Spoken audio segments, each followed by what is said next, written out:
Salam sejahtera, terima kasih karena bersama dengan saya di Nazilin Unity Channel. Ini satu berita yang paling menggemparkan seluruh Malaysia. Tengku Zafrul sertai PKR. Mari berfikiran positif, kata pengarah komunikasi UMNO. Ketua Pengarah Komunikasi UMNO, Datuk Lokman Nur Adam, mengajak orang ramai, terutamanya ahli parti itu, agar berfikiran positif dengan kemungkinan Tengku Zafrul Aziz akan menyertai PKR. Desas-desus Tengku Zafrul yang juga ahli Majlis Kerja Tertinggi UMNO akan meninggalkan parti itu dilaporkan sebuah portal yang memetik sumber dalaman UMNO Selangor. Berbaloi juga kalau PKR, kalau nak ambil Tengku Zafrul, kata beliau. Beliau ada kepakaran, kelebihan dan perform sebagai Menteri UMNO. Kalau saya jadi Datuk Seri Anwar, saya kosongkan mana-mana kerusi parlimen bagi pada Tengku Zafrul bertanding sebagai ahli parlimen PKR, katanya.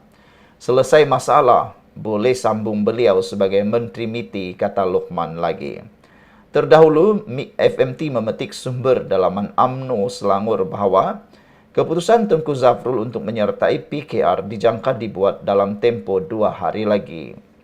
Tengku Zafrul yang juga Ketua UMNO bahagian Kota Raja meletakkan jawatan sebagai Bendahari UMNO Selangor pada Mac lalu. Mengulas lanjut, Lokman yakin keputusan Tengku Zafrul meninggalkan UMNO itu pastinya dalam pengetahuan pimpinan kedua-dua parti terbabit. Saya rasa tidak ada masalah. Kalau orang itu ada kualiti PKR nak ambil, ambillah, kata Lokman Adam. Saya yakin sebelum PKR diambil, sebelum PKR ambil, PKR mesti dah tanya dengan Presiden UMNO. Orang UMNO tak perlu kelang kabut, tak tentu pasal. Tahulah pemimpin-pemimpin kita tahu apa nak buat, kata Lokman lagi. Saudara, itulah dia keputusan terkini yang mungkin mengejutkan anda semua. Sejauh mana ia benar, terpulanglah kepada Tengku Zafrul. Namun, kita nak ulas sedikitlah. Kalau Tengku Zafrul menyertai PKR, apa jadi dengan PKR? Apa kelebihan kepada PKR? Apa kelebihan kepada Anwar Ibrahim? Seperti yang dinyatakan oleh Lokman Adam, kalau PKR ambil Tengku Zafrul, ada kelebihan juga lah sedikit kan. Sebab Tengku Zafrul mempunyai pengikutnya sendiri, penyokongnya sendiri. Dan lebih daripada itu, beliau sudah menunjukkan performance yang bagus di dalam kerjanya sebagai Menteri MITI. Dengan itu, tidaklah sukar untuk beliau meraih undi dan menunjukkan apa yang sudah dia buat selama ini. Dan besar kemungkinan beliau boleh menang dalam pilihan raya untuk parlimen akan datang. Tapi ada juga netizen, khususnya penyokong-penyokong daripada PKR, kata, sudah-sudahlah mengambil orang-orang dari luar, sudah-sudahlah mengambil ahli-ahli politik daripada UMNO, kata mereka.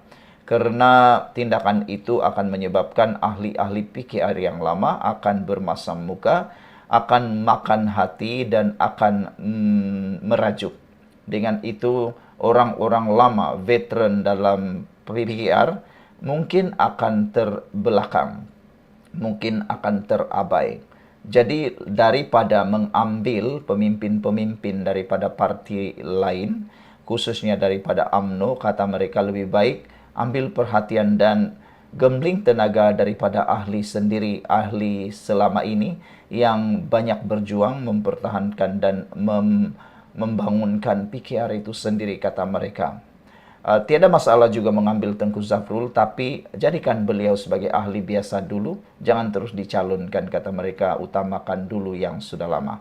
Sekian untuk kali ini, jangan lupa tinggalkan komen anda. Salam sejahtera, terima kasih karena bersama dengan saya di Nazilin Unity Channel.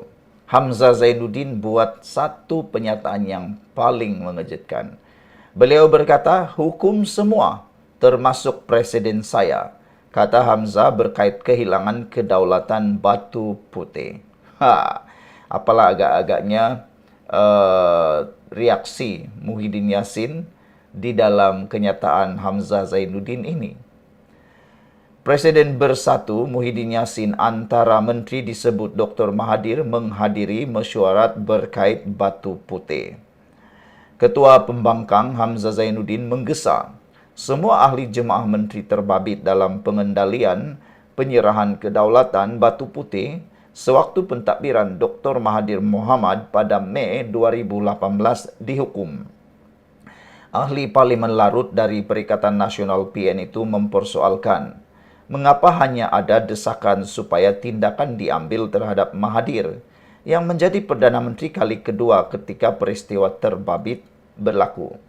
Mungkin Hamzah Zainuddin tidak ingat, tidak dengar dan tidak faham yang telah didedahkan oleh 3 orang Menteri Pakatan Harapan dulu, yaitu Wan Aziza, Mat Sabu dan juga Anthony Lok. Mereka sudah nyatakan, bukannya mereka tidak mau bertanggung jawab, tapi keputusan Mahathir buat itu sebelum mesyuarat kabinet yang pertama tahun 2018. Maknanya, buat apa mereka dipertanggungjawabkan kalau mereka langsung tiada peranan di dalam mengambil keputusan itu? Keputusan sudah diambil, surat sudah dibuat, sudah dihantar ke Singapura, barulah mesyuarat dibuat. Baru mesyuarat dibuat, tinggal taklimat di hal-hal lain dan tinggal saja diberikan taklimat bahwa sudah dibuat keputusan. Jadi, apalagi yang mereka buat? Perlu buat, nak buat bantahan, sudah diambil keputusan. Sudah dihantar surat, nak buat bantahan macam mana lagi? Itulah yang harus difahami oleh mungkin Hamzah Zainuddin apabila 3 orang pemimpin itu sudah mendedahkan penipuan terbesar Dr. Mahathir itu.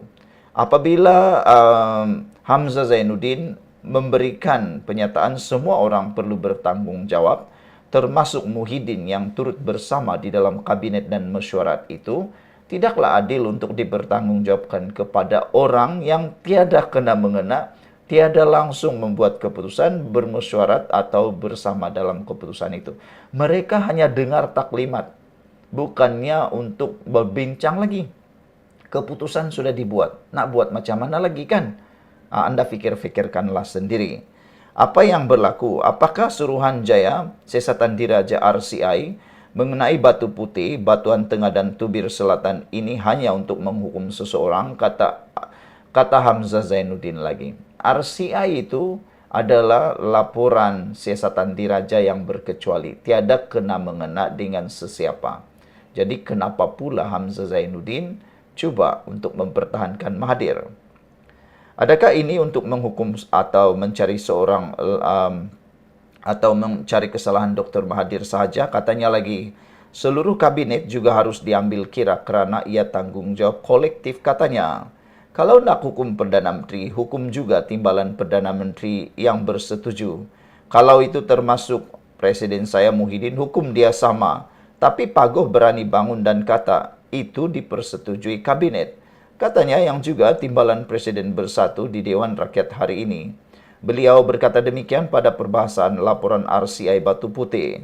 Laporan yang dibentang 5 Disember lalu itu antara lain mengesyorkan siasatan jenayah boleh dimulakan terhadap Mahathir. Prosiding itu diusulkan susulan Malaysia kehilangan Batu Putih kepada Singapura selepas Jemaah Menteri diketuai Mahathir pada 2018 menarik balik permohonan semakan keputusan Mahkamah Keadilan. Terdahulu Mahathir hari ini menegaskan beliau tidak membuat keputusan sepihak, sebaliknya hanya menyuarakan pendapat dan ia dilakukan atas persetujuan Jemaah Menteri ketika itu. Menurutnya antara yang hadir dalam mesyuarat Jemaah Menteri itu ialah timbalan Perdana Menteri ketika itu, Muhyiddin Yassin selaku Menteri Dalam Negeri, Menteri Keuangan Lim Guan Eng, Menteri Pertahanan dan Menteri Pengangkutan. Bagaimanapun Azizah, Lok dan Muhammad dalam kenyataan pagi tadi berkata mereka tidak diberi ruang menyuarakan pendirian mengenai pengendalian pertikaian kedaulatan Batu Putih. Sebaliknya, ia dibuat Mahathir sendiri tanpa membincangkannya dalam mesyuarat Jemaah Menteri. Hamzah bagaimanapun mempersoalkan kenyataan 3 pemimpin terbabit dan mahu mereka bertanggungjawab bersama. Sekarang cakap tak tahu. Kalau tak tahu, letak jawatan hari ini merujuk kepada Anthony Lok dan Muhammad yang berada dalam Jemaah Menteri pimpinan Anwar Ibrahim. Katanya yang mendakwa gesaan menghukum Mahathir hanya untuk memenuhi dendam kesumat pihak tertentu. Sekian untuk kali ini. Jangan lupa tinggalkan komen Anda.